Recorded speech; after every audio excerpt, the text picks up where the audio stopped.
단비 소리뉴스 62번째 이야기. 소비 중독 벗고 순환경제로 가야 살아남는다.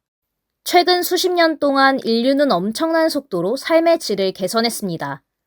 1950년에는 신생아의 평균 기대 수명이 48세에 불과했지만 오늘날은 71세에 이릅니다. 하루 소득 1.9달러 이하로 살아가는 극빈층이 1990년 이후 절반 이상 줄었고 20억 명 이상이 처음으로 안전한 식수와 화장실을 얻었습니다.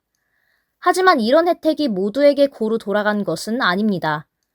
영국 옥스퍼드대 케이트 레이워스 교수는 도넛 경제학에서 이렇게 지적했습니다. 현재 우리는 과거 왕들보다 부유한 삶을 살고 있지만 전 세계 인구 9명 중 1명은 여전히 먹을 것이 부족합니다. 또 그는 3명 중 1명은 아직도 화장실이 없고 11명 중 1명은 안전한 식수원이 없는 환경에서 산다고 덧붙였습니다. 더 큰 문제는 인류가 생존의 터전인 지구 시스템을 전례 없이 압박하고 있다는 사실입니다.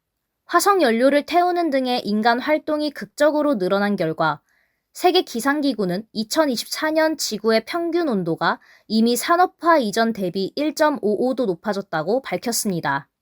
UN 산하, 기후변화에 관한 정부 간 협력체의 과학자들은 1.5도 상승을 넘어설 경우 돌이킬 수 없는 재앙이 닥칠 수 있다고 경고했습니다. 다만 여기서 말하는 1.5도는 한 해의 기온이 아니라 일정 기간의 평균 기온으로 판단하기 때문에 아직 한계선을 넘은 것은 아닙니다. 온난화에 따른 각국의 자연재난, 농지 황폐화, 어장 손상, 생물 다양성 감소 등의 문제도 이미 심각한 상황입니다. GDP 성장이 목표인 경제 모델은 이미 실패. 레이워스 교수는 다양한 통계를 나열하며 이렇게 말했습니다. 오늘날까지 인류가 추구해온 경제개발 경로가 근본적으로 잘못됐습니다. 이어 그는 이렇게 주장했습니다. 지속가능한 미래를 위해서는 낡은 경제학에 대한 맹신을 버리고 근본적으로 방향을 틀어야 합니다. 국내 총생산의 무한 성장을 추구하는 대신 지구의 한계 안에서 균형을 이루며 모든 개개인이 인간적 권리를 보장받는 세상을 목표로 삼아야 한다는 것입니다. 저자는 도넛이라는 개념을 새로운 경제 전략의 나침반으로 제시합니다. 도넛은 저자가 국제구호개발기구 옥스팜에서 일하던 2011년 당시 지구 시스템 과학에서 영감을 얻어 착안한 시각적 개념입니다. 도넛은 저자가 그린 두 개의 동심원 사이 공간을 말합니다. 도넛의 안쪽 원은 누구에게도 부족해서는 안 되는 삶의 필수 요소인 사회적 기초를 가리킵니다. 충분한 식량, 깨끗한 물, 양질의 위생시설, 에너지 접근권과 청결한 조리시설, 교육과 의료 서비스 접근권, 제대로 된 주거, 최소 소득과 안정적인 일자리, 정보망과 사회적 지원망 등입니다. 도넛의 바깥 원은 인류가 넘어가서는 안 될 지구의 생태적 한계를 가리킵니다. 기후변화, 해양 산성화, 담수 고갈, 토지 개간, 생물 다양성 손실, 대기오염 등 9가지가 포함됩니다. 두 원 사이의 영역인 도넛은 인류가 머물러야 할 최적의 지점으로 생태적으로 안전하고 사회적으로 정의로운 공간입니다. 저자는 이렇게 말했습니다. 21세기에 우리가 직면한 과제는 인류를 이 안전하고 정의로운 공간으로 데리고 가는 것입니다. 도넛 안에서 균형 잡힌 삶을 사는 것이 진보를 나타내는 척도가 되어야 한다는 말입니다. 레이워스 교수는 UN, 옥스팜 등에서 일한 뒤 현재 옥스퍼드대에서 경제학을 가르치며 환경변화연구소와 도넛 경제학 행동연구소를 이끌고 있습니다. 그가 제시한 도넛 경제학 개념은 유럽연합, 로마 교황청 등에서 큰 반향을 일으켰고 네덜란드 암스테르담 등 주요 도시의 탄소 중립 정책에 반영되고 있습니다. 유럽연합, 로마 교황청 등에서 도넛 개념 큰 반향. 저자는 19세기 영국에서 자본주의 경제가 도약 단계로 들어선 이래 각국이 이익과 GDP 성장에만 집착한 결과 소득과 부의 불평등, 기후변화, 산림 파괴 등과 같은 심각한 문제가 관심의 주변부로 밀려났다고 지적했습니다. 그는 1948년 경제학자 폴 세뮤얼슨이 집필한 경제학 교과서에 경제 순환 모델 다이어그램이 성장 중심의 경제를 대변해왔다며 이의 대안으로 묻어든 경제라는 새로운 다이어그램을 제시했습니다.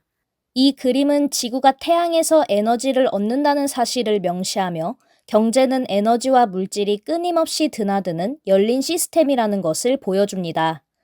그리고 인간의 경제활동이 지구라는 원천에 의존한다는 사실을 상식으로 재정립하자고 강조합니다. 저자는 인류가 도넛 공간 안에서 함께 융성하려면 지구적, 국가적 차원의 불평등이 해소되어야 한다고 지적했습니다. 그는 병리학자 리처드 윌킨슨과 케이트 피킷의 저서 평등이 답이다를 인용하며 이렇게 설명했습니다. 한 나라의 불평등이 심할수록 그 사회의 구조는 손상됩니다.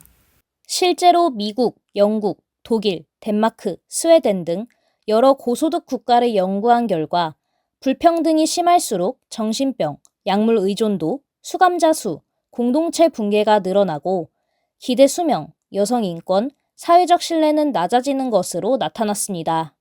불평등 정도가 심한 나라는 생태 파괴도 더 심하다고 저자는 지적했습니다. 사회적 불평등이 심하면 지위 경쟁에 불이 붙어 과시적 소비 풍조가 조장되기 때문이라는 것입니다. 저자는 또 식민주의의 잔재와 제3세계에 관한 왜곡된 무역규칙 등으로 세계의 불평등 문제도 여전히 심각하다고 지적했습니다. 저자는 따라서 지구 전체의 재분배 시스템을 다시 설계할 방법을 찾아야 한다고 주장했습니다. 이를 실현할 방법으로는 다국적 기업들을 단일 통합기업으로 분류해 탈세 구멍과 조세 회피처를 막고 세계의 공공수입을 늘릴 것을 제안했습니다. 또 지구를 손상하는 산업에 세금을 매기는 방안 등도 제시했습니다. 지구적 국가적 차원의 불평등 해소가 필수 조건. 레이워스 교수는 지난 200년 동안의 산업활동이 선형적 산업 시스템의 기초에 이뤄졌다고 설명했습니다. 지구에서 자원을 뽑아내 제품을 만들어 팔고 사용 후에는 곧장 버리는 산업 체계를 말합니다. 이런 선형적 경제는 천연자원을 고갈시키고 폐기물을 많이 발생시키며 기후위기를 가속합니다. 그는 이에 대응하기 위한 오염 총량제나 조세 부과 등으로 독일 등 여러 나라가 탄소 배출량 감축과 일자리 창출 등의 성과를 거두었지만 이런 정책만으로는 충분하지 않다고 지적했습니다. 경제의 패러다임 자체를 바꿔야 훨씬 강력하고 효과적인 전환을 이룰 수 있다는 것입니다. 저자가 소개하는 새로운 패러다임은 순환경제입니다. 순환경제는 태양광, 풍력, 조력, 지열 등 재생에너지로 작동하며 유독성 화학물질을 제거하고 폐기물을 근본적으로 없애도록 설계됐습니다. 순환경제 안에서 각종 물질은 쉽게 버려지지 않고 순환의 주기에 따라 무수히 재사용됩니다. 예를 들어 휴대전화는 디자인 단계부터 쉽게 분해되고 폐품 수거와 부품 재사용이 당연하도록 설계됩니다. 레이워스는 이렇게 말했습니다. 이런 원리를 모든 산업으로 확장한다면 20세기에는 산업 폐기물이었던 것이 21세기에는 소중한 원자재가 되는 광경이 눈앞에 그려질 것입니다. 저자는 이를 위해 부유한 국가 시민이 소비 중독을 벗어나 사회 전체가 열망할 만한 다른 뭔가를 찾아야 한다고 제안했습니다. 영국 신경제학 재단이 소개한 가족, 친지 등 주변인과 관계 맺기, 운동 등 몸을 활발하게 움직이기, 세상이나 일상의 변화에 호기심 갖기, 새로운 기술 배우기, 주위 사람에게 베풀고 지역사회 참여하기 등이 대표적인 활동입니다. 저자는 책을 통해 독자들에게 이렇게 제안합니다. 삶에서 정말 중요한 게 무엇인지, 우리가 바라보아야 할 방향은 어디인지 새로운 관점으로 생각해 봅시다. 취재의 김은송, 녹음의 하밀의 전나경, 편집의 하밀의. 지금까지 단비 소리뉴스였습니다.